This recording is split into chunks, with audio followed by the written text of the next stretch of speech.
ഇവിടെ കോഴിക്കോട് വന്നപ്പോൾ ഞാൻ നിങ്ങളിൽ നിന്ന് പ്രതീക്ഷിച്ച ചോദ്യം നമ്മുടെ മരുമോൻ റിയാസിനെ കുറിച്ച് ചോദിക്കുന്ന വിചാരിച്ച നിങ്ങൾ ആരും അത് ചോദിക്കുന്നില്ല.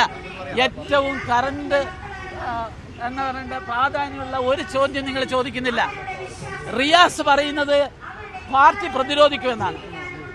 എനിക്ക് കോഴിക്കോട് പാർട്ടിക്കാരോട് പറയാനുള്ളത്, ഞങ്ങളുടെ നാട്ടിലൊരു ചൊല്ലുണ്ട്, നാറിയവനെ പേറിയാൽ പേറിയവനും നാറും. അതാണ് കോഴിക്കോട്ടെ CPM ലീഡർഷിപ്പിനോട് എനിക്ക് പറയാനുള്ളത്. ഈ റിയാസ് എന്ന് പറയുന്നത് കേരളം കണ്ട യുവ നേതാക്കളെ ഏറ്റവും വലിയ അഴിമതിക്കാരനാണ്. നിങ്ങൾ മനസ്സിലാക്കേണ്ടത്, അദ്ദേഹം ഇവിടുത്തെ വളരെ ചെറിയ പ്രായത്തിൽ, നിങ്ങൾ മനസ്സിലാക്കേണ്ടത്, നമ്മുടെ രാധാകൃഷ്ണൻ എന്ന് പറയുന്ന ആള്, അദ്ദേഹം 3 തവണ MLA ആയ ശേഷമാണ്, എല്ലാവരും വളരെ സീനിയറായ ശേഷമാണ് സാധാരണ അവർക്ക് മന്ത്രിസ്ഥാനം കിട്ടുക, അതും ചെറിയൊരു മന്ത്രിസ്ഥാനം.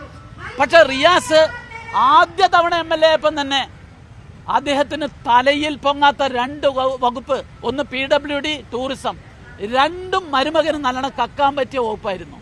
അതുകൊണ്ടാണ് പിണറായി വിജയൻ ഇത് അദ്ദേഹത്തിന് നൽകിയത്. അദ്ദേഹത്തിൻ്റെ ഏറ്റവും വലിയ അഴിമതിയുടെ ഒരു രൂപം എന്ന് പറയുന്നത് ഊരാളങ്കൽ സൊസൈറ്റി വഴിയാണ്.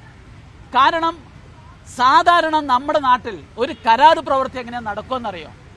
അതായത് PWD എസ്റ്റിമേറ്റ് ഉണ്ടാക്കും, എന്നിട്ട് ഏതെങ്കിലും ഒരു കരാറുകാരനാണ് പ്രവൃത്തി നടത്തുക.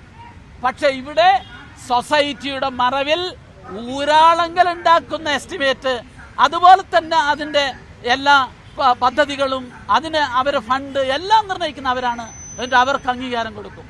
അപ്പൊ സാധാരണ കരാറുകാരിൽ നിന്ന് കിട്ടുന്നതിനേക്കാൾ വലിയ കമ്മീഷൻ ഊരാളങ്കൽ വഴി ഒരുപക്ഷെ കേരളം കണ്ട ഏറ്റവും വലിയ അഴിമതിക്കാരനായ യുവ നേതാവാണ് മുഹമ്മദ് റിയാസ്.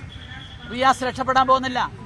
റിയാസ് പറയുന്നത് എൻ്റെ സുഹൃത്തുക്കളെ അല്ല, തൻ്റെ ബിനാമികളെയാണ്, തൻ്റെ കള്ളപ്പണം സൂക്ഷിക്കുന്ന ബിനാമികളെയാണ് ED ചോദ്യം ചെയ്തിട്ടുള്ളത്. എനിക്ക് ഏറ്റവും വലിയ സന്തോഷം എന്ന് വെച്ചാൽ, കേരളത്തിലെ പലപ്പോഴും EDനെ കുറിച്ച് ആദ്യകാലത്തിലൊക്കെ ചർച്ച നടന്നത് ED രാഷ്ട്രീയ പ്രേരിതമായിട്ടാണ് കാര്യങ്ങൾ ചെയ്യുന്നത്. പക്ഷെ ഇന്ന് സണ്ണി ജോസഫ് പറഞ്ഞത്, VD സതീശൻ പറയുന്നത്, ഈ പൊതുവെ മുഖ്യധാരാ മാധ്യമങ്ങളിലൊക്കെ നടക്കുന്ന ഡിബേറ്റുകളെല്ലാം നോക്കിയാൽ കാണാൻ സാധിക്കുന്നത് EDയെ പ്രശംസിക്കുന്ന നിലയിലാണ്. കേരളം കണ്ട ഏറ്റവും വലിയ അഴിമതിയാണ് ഈ കുടുംബം നടത്തിയിട്ടുള്ളത്, പിണറായി വിജയന്റെ കുടുംബം നടത്തിയിട്ടുള്ളത്. അതിനെതിരായിട്ട് ഇവർ നല്ല ശിക്ഷ അനുഭവിക്കും. അതാണ് കേരളം ആഗ്രഹിക്കുന്നത്.